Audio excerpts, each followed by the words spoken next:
Weekend technical learning के और एक एपिसोड में आपका स्वागत है। आई एम रियली सॉरी दोस्तों, मैं लास्ट वीक आपके लिए वीडियो अपलोड नहीं कर पाया। मेरा तबीयत थोड़ा खराब था, इसलिए इस वीक मैं आपको दो वीडियो दूंगा। आज एक वीडियो और कल एक वीडियो, जिसकी वजह से आपका जो लर्निंग का गैप है वो फिल हो जाए और आप कंटिन्यूसली लर्निंग कर सके। तो चलिए देखते हैं आज का टॉपिक क्या है।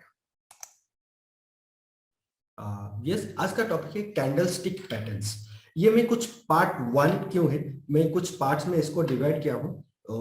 अगर आपने मेरा प्रीवियस वीडियोस नहीं देखे तो मैं कार्ड पे ये लिंक दे दूंगा, आप वीडियो देख सके। लगभग कैंडल स्टिक पैटर्न में लगभग 155 टाइप्स ऑफ कैंडल स्टिक्स है, जिसको आपको अगर आप ट्रेडिंग करते हैं तो टेक्निकल लर्निंग सीखते हैं तो ये सारी चीजों को आपको समझना पड़ेगा। तो मैं सारे पैटर्न्स तो आपको यहाँ पे बता नहीं पाऊंगा क्योंकि बहुत लंबा हो जाएगा। मैं कुछ इंपॉर्टेंट पैटर्न से कुछ पार्ट्स करके आपको बताऊंगा, जिसमें आपको थोड़ा समझने के लिए आप थोड़ा सीख सके कैंडलस्टिक पैटर्न्स क्या होते हैं।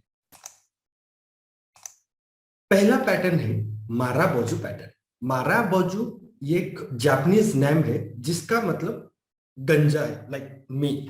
तो माराबोजू पैटर्न किसको बोलते हैं? अगर एक बुलिश कैंडल है, उस अगर open and low equal to same and close and high equal to same रहेगा तो उसको बुलिश माराबोजू बोलते हैं। अगेन उसका जस्ट ऑपोजिट है, open high equal to same और close and low equal to same रहते हैं तो उसको बेरिश माराबोजू बोलते हैं। अभी देखेंगे हर एक कैंडल स्टिक के पीछे बायर्स और सेलर्स का साइकोलॉजी छुपा रहता है।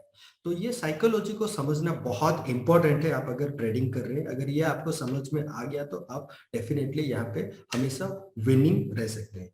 तो माराबोजू कैंडल में ये अगर बुलिश है, इसका मतलब क्या है? जैसे ही कोई भी पर्टिकुलर स्टॉक या कोई भी पर्टिकुलर मार्केट जिस दिन ओपन होता है, ओपन होते ही वो लो नहीं लगाते और सीधे ऊपर ऊपर बायर्स आके उसको प्राइस को खींचते ऊपर लेके जाते हैं और कहीं ना कहीं मार्केट अपने हाई पे ही क्लोज होता है, तो उस दिन वो बुलिश है।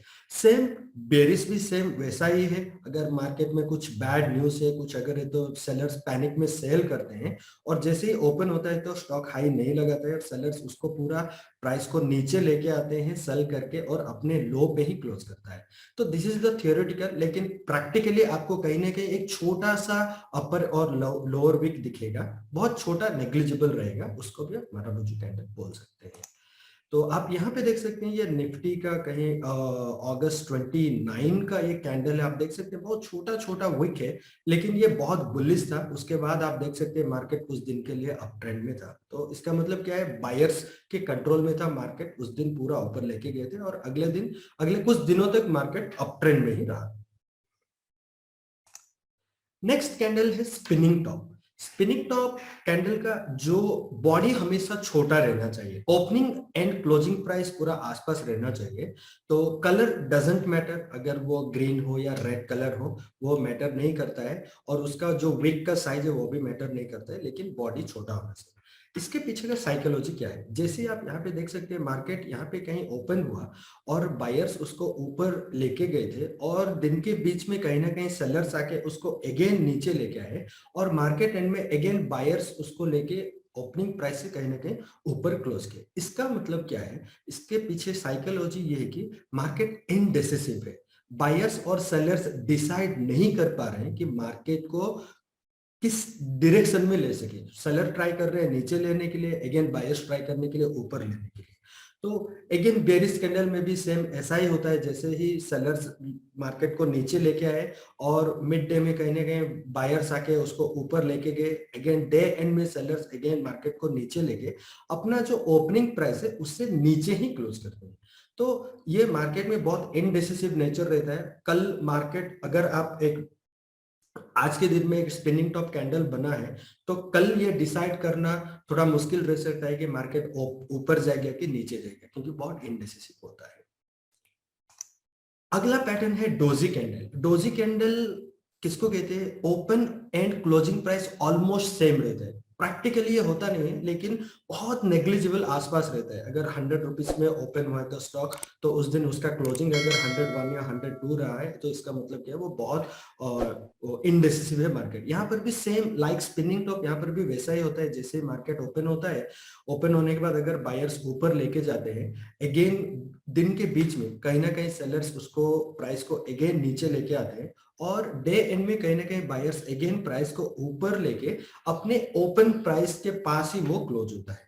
तो सेम बेरिस कैंडल में भी वैसा रहता है। अगर चार्ट में आपको कहीं पर भी ये कैंडल दिखे ना, इसका कलर कोई मैटर नहीं करता है, लेकिन ये डोजी कैंडल एक ट्रेंड रिवर्सल का साइन हो सकता है। यहाँ पर भी बहुत as compare to spinning top candle, doji candle बहुत इनडेसिसिव दर्शाता है।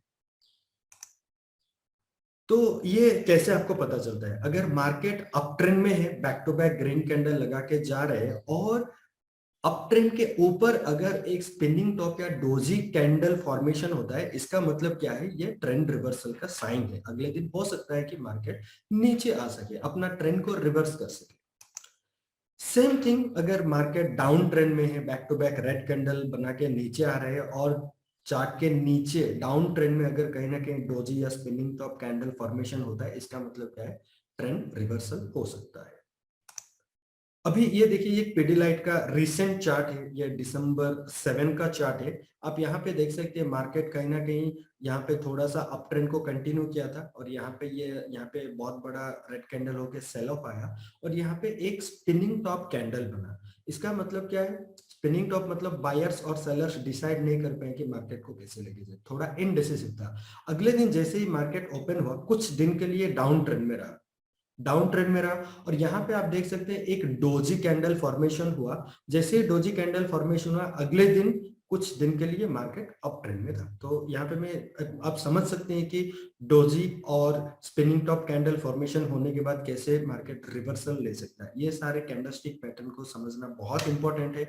आप अगर स्टॉक मार्केट में ट्रेड करना चाहते हैं, यहाँ पे प्रॉफिटेबल रहना चाहते हैं, ये सारे चीजों को समझना पड़ेगा, और इसको लेके आप ट्रेड कर सकते हैं।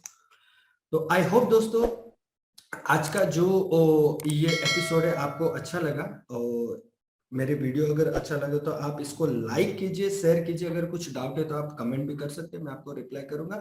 Thanks for watching, good luck and good trading.